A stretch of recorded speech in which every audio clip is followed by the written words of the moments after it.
Welcome to World at Work TV. I'm Allison Avalos, and today we're continuing our series on variable pay plans and talking more in depth about bonus programs. I'm joined by Kerry Chou, Senior Practice Leader with World at Work. Kerry, start us off by talking about what bonus programs are and how they differ from incentive programs. Well, Allison, bonus programs are similar to incentive programs in a couple of ways. First of all, bonus programs are based on prescribed, preset goals and objective, or a goal and objective. And bonus plans also have a prescribed level of payout if those objectives are met. One of the differences between bonus programs and incentive programs, however, is that with an incentive program, typically you have a range of performance. So if the company does really well, you might have a 200% payout of a prescribed target level, and if the company does very poorly, you may have no payout or a very low payout. Bonus plans are different in this way in that the amount that is agreed to in terms of the organization and the individual is a prescribed amount. So if you accomplish this task, you are going to receive $100 or $1,000 or $5,000 or whatever the amount might be. So that's a key difference between bonuses and incentives. Along with that, one of the other differences is with a bonus program, if the performance or the task is accomplished, that payout will be made. So if you agreed that if you join an organization, you receive a $1,000 sign-on bonus, you join the company, you're going to receive that $1,000. If you don't join the company won't come back and say, well, you almost joined, so we'll give you $500. No, a bonus program is very specific in that you either receive the payment as prescribed or you receive nothing. Okay, so bonus programs typically are an all or nothing type of plan. Right. What are the most common types of bonus programs in use today? Well, I alluded to one just a second ago, and that's a sign-on bonus. Most of our viewers, maybe all of our viewers are familiar or have been the lucky recipient of a sign-on bonus, and that's simply you agree to join a company, and when you do so, the organization is going to pay you a lump sum of money. Similarly to sign-on bonuses, we have referral bonuses. So if you're a current employee and you refer successful candidates to the organization organization agrees to pay you some percentage or dollar amount for each candidate that you refer. Retention bonuses, another very common type of bonus program. You agree to remain with the organization for a certain amount of time, and once that time is lapsed and you're still with the organization, you're going to receive that amount. Other common types of bonus programs are things like project bonuses, where you have an individual or group of individuals who are on some type of critical task or project for the organization, and the organization says, hey, if you can get this project in time, December 31st completed and within budget, you're each going to receive $10,000. So again, we have very prescriptive goals and objectives that are set in advance, and then the dollar amount is either paid or it is not. I know in our final segment of this series we'll talk about recognition programs, which will also include some discussion about spot bonuses that are really more discretionary in nature, so we'll save that for then. For the types of bonus programs you've mentioned, what are the pros and cons of using these types of plans?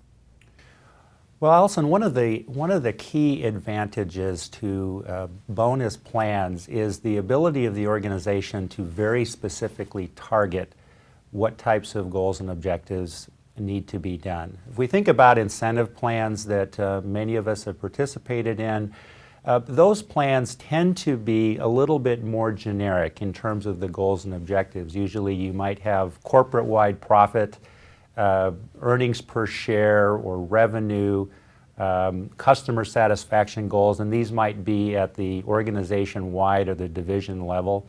So an individual employee may feel less ability to directly impact those kinds of broad-based incentive plans.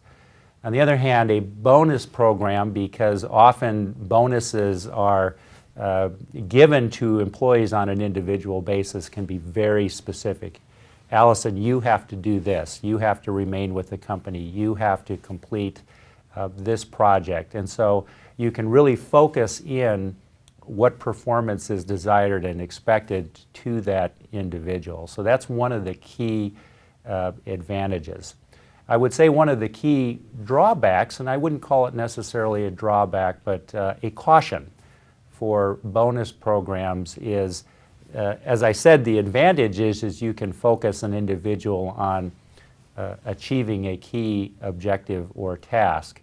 What often happens with bonus programs is once that objective or task is completed, an organization might be likely or have a desire to say, oh, that worked out pretty good, let's give them another project bonus or another retention plan. What happens is over time, it doesn't become something that the employee says, oh, this is wonderful, I'm really motivated to do this. It becomes an expectation or an entitlement. And so you have to be cautious with bonus programs, because once it becomes something that the employee is expecting, then you've kind of negated the advantage of a bonus plan, which is really another form of variable pay, of which an overarching advantage of those plans is the fact that it's not something the organization has to pay year after year. It's something that has to be re-earned. It isn't something that the employee is expecting, such as with their base pay. That makes a lot of sense, Kerry. There very much seems like a great opportunity to reward for various projects and achievements throughout the year, but very important to keep in mind that developing entitlement mentality that can come with it.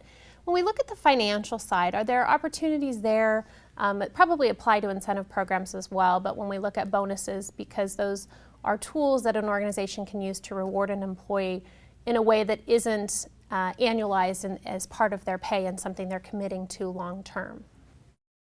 Yeah, I mean, certainly the advantage of bonus programs, even more than incentive programs. Many organizations have an incentive program. It's on an annual basis, and it does have to be re-earned, and the goals change over time. But year in and year out, for those organizations that have incentive programs, employees can expect that they're going to have one, and that's sort of a component of their total cash compensation, not that it might be earned every year.